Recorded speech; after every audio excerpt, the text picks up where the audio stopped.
Tu arrives à l'aéroport, café à la main, et tu penses que le plus compliqué est déjà derrière toi après l'enregistrement. Mais la tranquillité ne dure pas longtemps. L'information concernant ta porte d'embarquement n'apparaît toujours pas à l'écran et, pendant que tu attends, il ne te vient jamais à l'esprit que ce qui peut vraiment gâcher ton voyage n'est pas un retard, mais un vol. Ce qui surprend, c'est qu'à l'intérieur des aéroports, les vols sont plus fréquents que ce que l'on voudrait admettre. On ne parle pas seulement d'un sac égaré, des voitures qui disparaissent des parkings, des objets subtilisés lors des contrôles de sécurité et même des vols qui se produisent à l'intérieur de l'avion. Et le pire, c'est que la plupart des victimes ne s'en rendent même pas compte avant qu'il ne soit trop tard. Dans ce parcours, je vais te montrer les endroits favoris des voleurs dans un aéroport, ce qu'ils recherchent et comment ils choisissent leur prochaine victime. Et, surtout, comment éviter que ce soit toi. Parmi tous les recoins de l'aéroport, il y en a un qui transmet une sensation trompeuse de sécurité. La zone de contrôle, juste là où se trouvent les scanners. Paradoxalement, c'est précisément l'endroit où il est le plus facile pour les voleurs d'agir. Pense-y, tu es occupé à enlever tes chaussures, à chercher le sac de liquide, à démonter ton sac à dos pour en sortir l'ordinateur portable. Pendant que tu fais des acrobaties, tes objets les plus précieux, téléphone, portefeuille, appareils électroniques, voyagent seuls sur le tapis roulant, loin de toi pendant ces secondes critiques. Il suffit de cela pour que quelqu'un les attrape sans que tu ne t'en aperçoives. Le stratagème de nombreux délinquants est simple. L'un passe d'abord par le détecteur et attend de l'autre côté, tandis que son complice retarde la file en feignant un oubli ou en réarrangeant quelque chose. Ce retard fait que ton bac sort seul du scanner, sans surveillance. À ce moment-là, il suffit que quelqu'un prenne par erreur ton ordinateur ou ta tablette. Quand tu réagis, ils se sont déjà fondus dans la foule. Plus inquiétant encore, ce ne sont pas toujours des passagers. Il existe des cas où des agents de sécurité ont été surpris en train de subtiliser discrètement des objets dans les bacs tout en simulant les inspecter. Ces situations sont rares, mais elles arrivent. Et quand cela se produit, la victime n'a presque jamais de preuves. La clé, ce n'est pas la peur, mais la stratégie. Range tes affaires avec intention. D'abord, envoie les chaussures et le manteau, ensuite le bagage à main, et seulement à la fin tes appareils et ton portefeuille. Ainsi, ils passent le moins de temps possible sans surveillance de l'autre côté. Un petit truc utile. Mets ton passeport et ton téléphone à l'intérieur de ta veste, puis pose-la bien étalée dans le bac. À première vue, cela ressemble à un simple vêtement, mais en réalité, tout ce qui est important voyage caché. L'essentiel est de ne pas se précipiter. La plupart des gens perdent leurs affaires parce qu'ils veulent libérer rapidement le tapis et être courtois avec les autres. Ne fais pas ça. Attends ton tour, suis tes objets du regard. Et si tu voyages accompagné, organisez-vous pour que l'un attende les bacs pendant que l'autre passe. Ces quelques mètres entre le scanner et la sortie sont, sans exagération, le tronçon le plus vulnérable de ton voyage. S'il y a un endroit dans l'aéroport où l'on croit être à l'abri, c'est bien dans les toilettes. Pourtant, pour celui qui voyage seul, cela peut devenir un véritable angle mort. Le problème est évident. Tes bagages restent à l'extérieur de la cabine ou posés au sol pendant que tu es littéralement coincé. Et le design n'aide pas. Espace réduit, faible visibilité, mains occupées à fermer la porte ou à ajuster la ceinture. C'est le scénario parfait pour que quelqu'un agisse sans que tu t'en rendes compte. Un cas raconté par un voyageur le résume bien. Il est entré dans les toilettes d'un aéroport en Asie du Sud-Est, a laissé un sac de courses devant lui et, en quelques secondes, une main s'est glissée sous la porte, l'a pris et a disparu. Il n'a pas pu crier ni sortir à temps. Pantalon baissé, porte fermée, et son bien était déjà de l'histoire ancienne. Comment prévenir cela? Ce que font les voyageurs expérimentés, c'est rester physiquement connectés à leurs affaires. Une sangle de sac à dos enroulée autour de la jambe, le bagage à main placé derrière les pieds, avec le pied passant dans la poignée. Ainsi, si quelqu'un essaie de le bouger, il te bougera toi aussi, et cela suffit généralement à décourager le voleur. Si tu voyages accompagné, l'idéal est de se relayer. L'un entre pendant que l'autre garde les bagages. C'est simple, sûr et sans risque. Ce qu'il ne faut jamais faire, c'est confier ses affaires à un inconnu, même s'il paraît aimable ou digne de confiance. S'il n'a pas de badge officiel, tes sacs ne doivent pas quitter ton côté. Un autre détail clé, utilise les toilettes seulement après être passé par le contrôle de sécurité. Dans cette zone, au moins tu sais que toutes les personnes ont déjà été contrôlées. Avant le contrôle, n'importe qui peut entrer et cela multiplie les risques. En résumé, dans les toilettes, la règle est claire. Si ton sac n'est pas en contact avec toi, il est en danger. Après le contrôle et un passage aux toilettes, vient ce moment où tu respires enfin tranquille. Tu t'assois dans un café près de la porte d'embarquement, sandwich à la main, et tu laisses ton sac sous la chaise pendant que ton téléphone repose sur la table. Tout semble sûr, jusqu'à ce que ça ne le soit plus. Les restaurants et espaces de restauration dans les aéroports sont un véritable aimant pour les voleurs. Non pas parce qu'ils sont chaotiques, mais parce qu'ils dégagent une impression de confort. Tu es assis, distrait entre la nourriture et ton téléphone. Et tes affaires se retrouvent souvent derrière ou sous toi, bien en vue et hors de portée. Les méthodes sont silencieuses et efficaces. Quelqu'un passe, fait semblant de trébucher contre une chaise et, en 5 secondes, emporte un sac à main. Autre classique, un manteau qui tombe sur le dossier de ton siège pendant que l'autre main fait glisser ton téléphone de la table. Quand tu t'en rends compte, ils sont déjà partis vers un autre terminal. Et si tu penses que dans les salons VIP tu es en sécurité, la réalité est tout l'inverse. Là, les voleurs ont un terrain idéal parce que les gens baissent encore plus la garde. Une femme, par exemple, a laissé son sac à dos sur une chaise pour aller chercher un muffin. 10 minutes plus tard, le sac avait disparu, emporté par quelqu'un qui semblait parfaitement à sa place. Chemise repassée, petite valise à la main, écouteurs autour du cou. Personne n'a rien suspecté. Comment te protéger? La règle, c'est de rester attaché à tes affaires. Le sac doit être entre tes pieds ou sur tes genoux, avec ton pied passé dans la sangle, le téléphone dans la main ou hors de vue. Et si tu dois te lever même une seconde, emmène tes affaires avec toi. L'erreur fatale, c'est de penser « je le laisse là, je reviens dans un instant ». Ce moment de confiance est exactement ce qu'attend le voleur. Le vol n'arrive pas pendant que tu cours dans le terminal. Il se produit quand tu te relâches. Peu importe si tu es à la rangée 43 ou dans un lounge de première classe, pour le délinquant, tu n'es qu'une cible facile de plus. La batterie de ton téléphone commence à faiblir et la tentation apparaît. Ces ports USB intégrés dans les sièges ou les colonnes du terminal. Énergie gratuite, sans complications. Qu'est-ce qui pourrait mal tourner? Beaucoup de choses. Ce que peu de gens savent, c'est qu'un câble USB ne transmet pas seulement de l'énergie, mais aussi des données.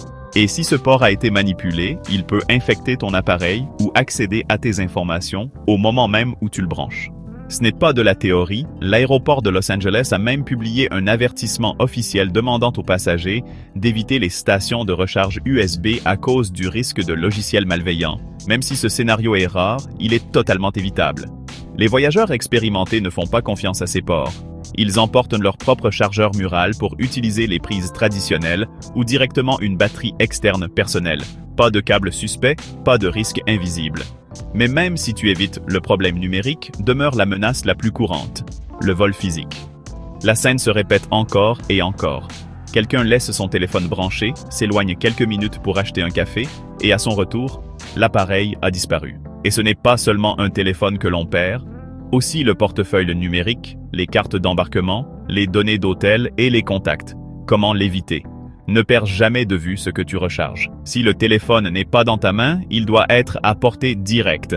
Si tu dois te déplacer, même juste pour un snack, emporte-le avec toi. Rappelle-toi, pour un voleur, 5 secondes de distraction suffisent. Une fois assis à ta place, ceinture attachée et lumière de la cabine éteinte, la plupart des gens ont l'impression que la partie difficile du voyage est déjà terminée.